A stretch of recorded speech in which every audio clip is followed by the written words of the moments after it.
Sláandi viðtal við Guðrúnu Ebbu Ólafsdóttur sem sýnt var í gær hér á RÚV vekur upp margar spurningar afgreiðslu máls hennar innan þjóðkirkjunnar. Guðrúnu Ebbu finnst sjálfri að kirkjan hafi brugðist sér. Hvernig stendur þjóðkirkjan í þessum máli og þessum málaflokki? Tveir kirkjunarmenn ræða það hér á eftir. En við byrjum á málefnum kirkjunar. Gunnar Rúnar Matthíasson, formaður fagráðs þjóðkirkjunar og Magnús Kristjánsson, formaður úrbótanefndar kirkjuþings, eru sestir hjá Jóhannesi. Verið velkomin báðu tveir. Takk fyrir. Guðrún Ebba sagði í viðtalinu í gær hér á RÚV að hún teldi að kirkjan hafi verið að flótta í gegnum allt hennar mál. Er þetta rétt mat hjá henni, telur Gunnar?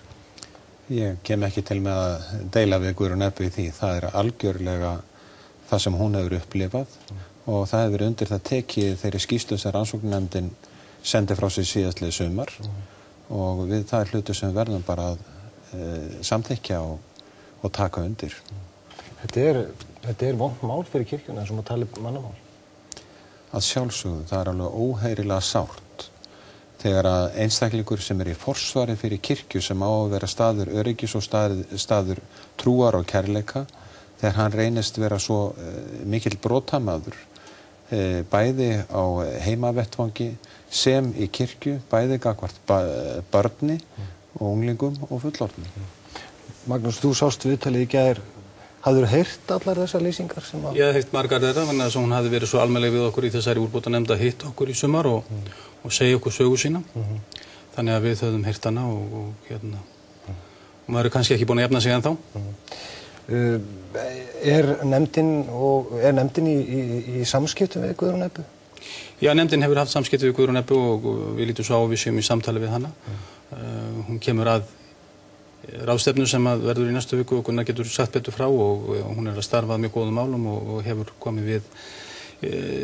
starfað í samtökum sem við höfum einnig verið í samtali við, Blátt áfram og Drekastóð og höfum verið að læra af og ræða við samstarf og þessar úrbætur sem við erum að vinna af.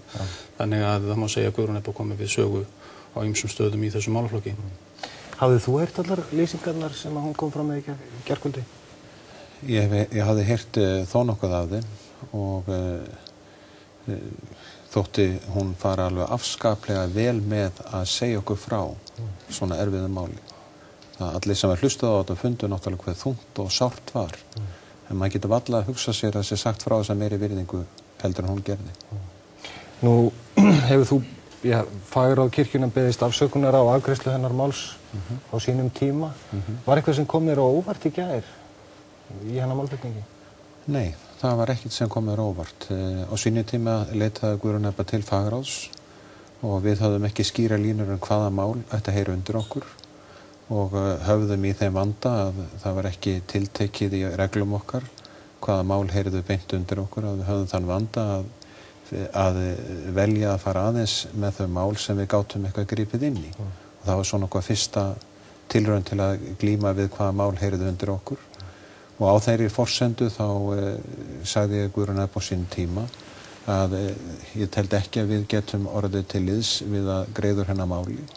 Síðan hefur okkur lærst að það er ekki spurning inngrip eitt sem skiptir máli, heldur spurning áheyrnina og taka við sögunum og við breyttum okkar vinnulagi fyrir vel yfir árið síðan og ársskýrslu okkar fyrir árið 2010 sýnir það. Og við tókum þar inn þó nokkur mál til áheyrnar og til að taka við þeim og finna þeim stað til varðveislunar kirkjunar og deila því með yfirstjórn kirkjunar. Þó við hefðum engan möguleika á að leiða þau mál til neinna inngripa vegna þess að viðkomandi voru ekki þjónar kirkjunar vettvangi lengur eða jafnvel látnir. Ert þú í miklum samskipti við Guðrún Ebba? Já, ég hef verið það. Ég hef fengið að njóta þess að við vinnum saman.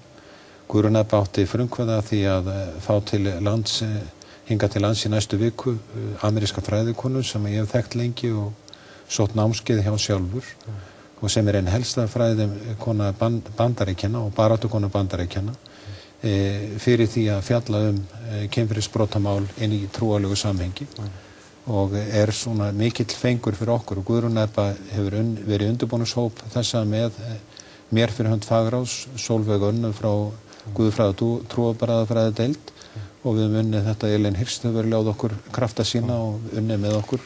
Þannig við höfum notið mikil samstarfs og njótum þekkingar og reynslu Guðrúnar Ebba mikið. Nú ljóst að þessi mál öll sem hafa komið fram frá árinu 1996 hafa skadað kirkjuna mikið. Ekki óbúslegt verk sem hann býður þinnar nefndar og það að, hvað maður að segja, ná einhverju sátt eða?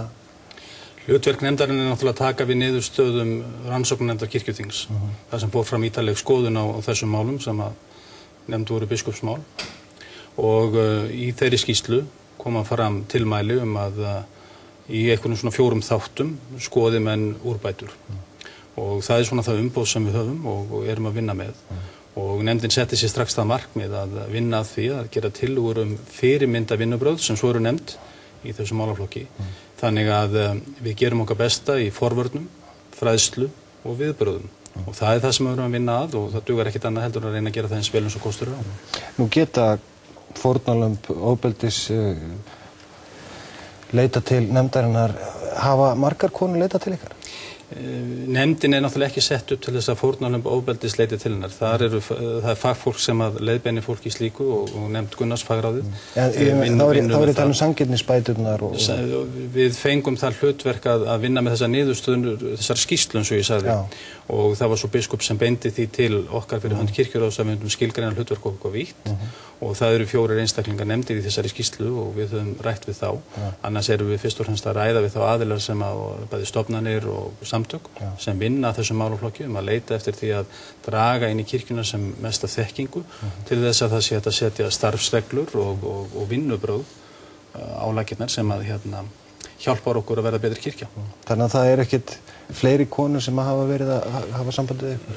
Nei, það má ekki gleyma því að það sem að fólst í þessir sátt sem hafa gerð í sumar við þessar 3 konur að hún snerist það að veita sanngirnisbætur fyrir málsmeðferð, ekki ætlaðan verknað.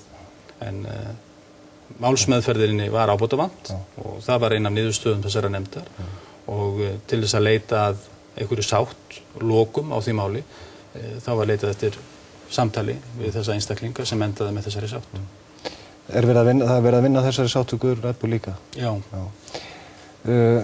Gunnar, fagráðið hafa margir einstaklingar leita til ykkar með mál, hugsanlega brot? Já, fagráðið hefur verið mjög virkt, var langvirkast árið 2010 og við höfum fengið mjög marga aðilega sem að leita til okkar svona á það mælikvarða sem við höfum reiknað með og það mjög mikið af fólki sem er að leita til okkar sem málsagan hvílt á þeim lengi og vilja koma fram, eru búin að vinna í sínum málum kannski annar staðar í stígamótum sem hafa veitt mörgum alveg geysilega mikilvægan stuðning í Drekasloði að blátt áfram og hafa núna stíið fram og sagt þetta eitthvað sem ég þarf að orða og hafa komið til okkar að framhalda því. Eru mörg nýmál? Það hlutur sem eins og ég hef sagt þér hérna áður að við gefum ekki út tölur hérna miðja ári, við gefum út tölur í lok árs og yfir hvaða mál hafa komið til okkur eða hversu mörg mál. Nú erum við stödd í máli, horfum á mjög áhrifaríkt viðtal við Guðrúnu Ebbu í gær. Ekki bara rétt að segja frá því hvaða margir hafa leitað til fagráðsins? Það að segja, núna ekki líka tilhneiging til þess að eftir svona umræða þá muni fleiri leita til akkurat ráðsins? Ég ætla bara rétt að vona það. Ég hef áður gert það, ég hef komið fram og sagt ég bara biðja allar konur sem telja sig hafa orðið fyrir, konur og karla, telja sig hafa orðið fyrir kynferðisbrotum af hendi kirkjunnar þjóna að koma. Fagráðið ekki úrskurðaraðili. Fagráðið aðili sem tekur á móti málinu og reynir að hjálpa fólki til að leiða málið til þess að fá einhverju niðurstöðu í það eftir því sem fólk viðkomandi eru tilbúin til. Og ég endurtek það bara, ég virkilega býð fólk velkomið og fólk hefur ýmis samband með að setja sig beint í samband með mig eða kynferðisbrotatkirkjan.is sem er netfangið okkar og margir hafa nýtt sér það til að setja sig í samband við okkur. Og við bara óskum eftir því að fá að styðja fólk. En þú getur ekki sagt mér hvað þetta mörg mál núna bara sístu? Nei, ég vil ekki gera það núna að gera það á miðju ári. Ég er bundin að því að við höfum sett okkur þá vinnureglu að gefa upp tölur einu svona ári og hvort sem mér líkar það eða ekki þá verð ég að fylgja því. Er þetta alvarleg mál? Það eru öll mál alvarleg þar sem traust einstaklings er brotið. Við mögum ekki gleyma því að þegar einstaklingur leita til press eða er að vinna með presti og eða öðru en kirkjunaþjóni, þá það gjarnan undir væntingu þess að þú sért á öruggum stað. Þú oft opnar þig, þú deilir með öðrum viðkvæmur í reynsluðinni eða að leita til einstaklings eftir áfalli þínu lífi og þá verður að geta treyst því að viðkomandi aðili gæti þinna persónumarka ef að þú ert á einhvern hátt veikur fyrir og þarft að geta stigið fram í skjóli. Nú finnum maður það og bara umræðurnar í samfélaginu, það verið að ræða mikið stöðu biskupsins og já, þú sem formaður úrbóta nefndarinnar, hverja telurðu stöðu hans vera? Ég get ekki dæmt hver staða biskupsins mér finnst þetta mál að vera miklu stærra heldur en þetta snúist stöðu eins manns. Þetta eru þannig málaflokkur og það þarf að ræða þetta, það þarf að bregðast við þessu og við þurfum að einsetja okkur það að bæði í kirkjunni og annar staðar, þá séð alltaf þannig að börn sem og allir aðrir séu öryggir. En nú verið að horfa alltaf mikið á akkurat viðbrögð biskups í þessu tiltekna máli, hvernig svo atburður á Svaröll og þetta telur þú að sé hægt að ná einhverju sátt innan kirkjunar, já, með hann innanborð sem æðsta mann kirkjunar? Ég skal svara þessu þannig, ég tel að við náum ekki sátt innan kirkjunar eða komum þessum hlutum í farveg fyrir við erum búin að fara í gegnum þetta og skilgreina vinnubrögðin og tryggja þau að þau séu til fyrirmyndar. En mér finnst aldrei takmarkandi að vera að tala það alltaf að þetta snúist það að einhver einn maður fari, yfirmaður kirkjunar í þessu tilfelli biskupinn. Kirkjan verður ekkert endilega betri þó að hann fari á morgun. Ég vil hugsa í lausnum hvernig förum við að því að tryggja það að kirkjan verði betri, að kirkjan þjóni þeim sem að vilja leita til hennar betur. Það finnst mér vera markmiðið og ég vil horfa á það. Telur þú að biskupinn eiga að víkja? Nú spyrðu beint og ég hef sagt þér áður að ég ætlaði ekki að svara þessar spurningu. Hins vegar held ég að sé mjög mikilvægt að við skoðum svolítið hvert hlutverk biskups Biskup í lúterskri kirkju fremstur meðal jafningja. Biskup ekki oddamaður á þann veg að hann sé yfirmaður eða stjórna öllu, þó hann hafi forgöngu og eigi hafi eftirlit með starfsemi kirkjunar. Hann valdamesti maður kirkjunar.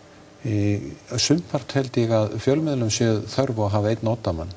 En kirkjan dreifð þjónustustofnun sem á rót sína þar sem að fólkið og þjónustan langt sterkust og mest þar. Það að þjónustumiðstöð kirkjunnar sem ég kýsa að kalla, sem hér í Reykjavík, það hvort að hún hefur leiðsögn sem okkur líkar eða ekki, á ekki að vera veltipunkturinn það hvort að kirkjan virkað ekki. En þetta ósköp einföld spurning sem að brennur og að náast aldrei þjóðinni, sem að akkurat þjóðin vill fá svör við. Telur þú að það nái sátt innan kirkjunar án þess að biskup víki? Biskup verður að taka sína afstöðu sjálfur. Hann verður að lesa í þær aðstæður sem og hann verður að svara því hvernig hann telur hann þjóni kirkjunni best, hvort að hann situr eða víkur. Þetta má ekki snúast hans persónu, þetta verður að snúast þörf kirkjunar. Miðað við umræðu og bara það hvernig prestar hans starfsmenn tala á þessum tímapunkti í umræðunni, að þá virðist vera sem að biskupinn sé orðin svona eiginlega stærri stofnun heldur en kirkjan. Hvernig dregur þú ályktun? Já, bara því að það engin tilbúin til þess að koma reynt fram með það, svara spurningunni beint á hann að víkja eða ekki. Af því að þetta sé alltaf stærra mál og þurfa Ég vissum að sumum finnst það, en ég veit líka að sumum finnst það en ég ekki gera það. Það sem mér finnst, eins og ég var að segja við þið, mér finnst þetta ekki að snúast þennan punkt. Ég held að þetta er snúast fyrst og fremst hvað gerum við til þess að búa til fyrirmynda kirkju. Við verðum að hætta hér, sjáum hvað setur. Kærar þakkir. Takk sem þið.